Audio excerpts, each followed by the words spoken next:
જય માતાજી મિત્રો, સ્વાગત છે તમારું અમારી નંબર 1 ગુજરાતી રસોઈમાં। તો આજે હું તમારી સાથે શેર કરીશ લીલી હળદરનું શાકની રેસીપી। તો એના માટે મેં અહીંયા 250 ગ્રામ જેટલી હળદર લીધેલી છે। એને આપણે છાલ કાઢી લેવાની છે।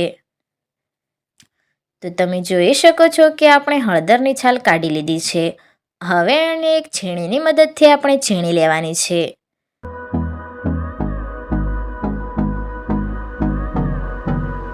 તો આપણી બધી જ હળદર અહીંયા છીણાઈ ગઈ છે।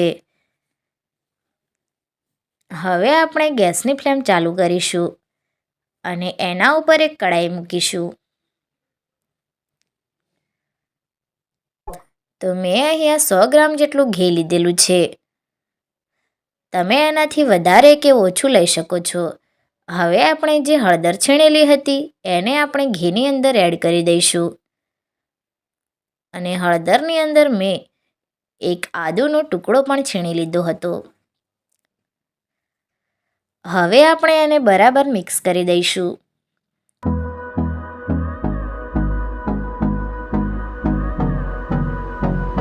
આપણે હળદરને ઘીની અંદર શેકી લેવાની છે। તો અહીંયા હળદર થોડી શેકાઈ ગઈ છે। હવે આપણે એમાં ડુંગળી એડ કરીશું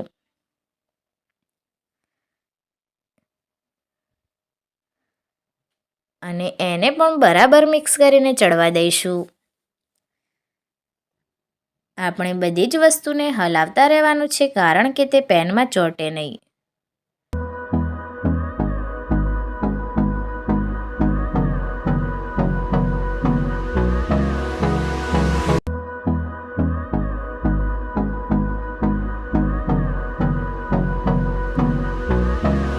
હવે આપણે એમાં મસાલા કરીશું। તો આપણે સૌપ્રથમ સ્વાદ મુજબ મીઠું એડ કરીશું। 2 થી 3 ચમચી જેટલો લાલ મરચાંનો પાવડર એડ કરીશું અને હવે આપણે એમાં ધાણા જીરુંનો પાવડર એડ કરી દઈશું અને એને પણ બરાબર મિક્સ કરી દઈશું।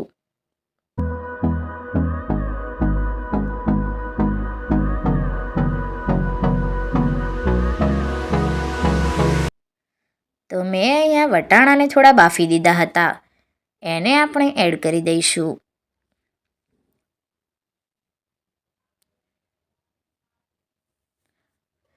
અને આપણે બરાબર હલાવતા રહેવાનું છે।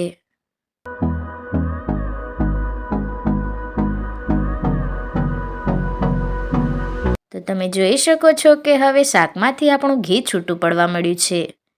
હવે આપણે એની અંદર દહીં એડ કરી દઈશું।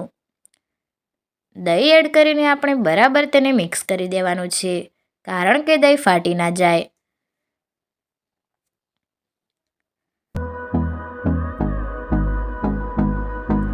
તો તમે જોઈ શકો છો કે આપણું ઘી છૂટું પડી ગયું છે,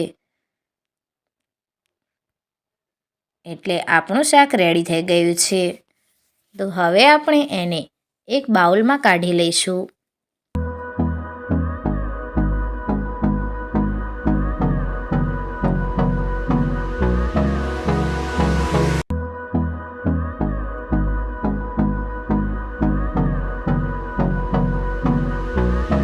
લીલી હળદરનું શાક એ આપણા શરીર માટે બહુ જ ઉપયોગી છે।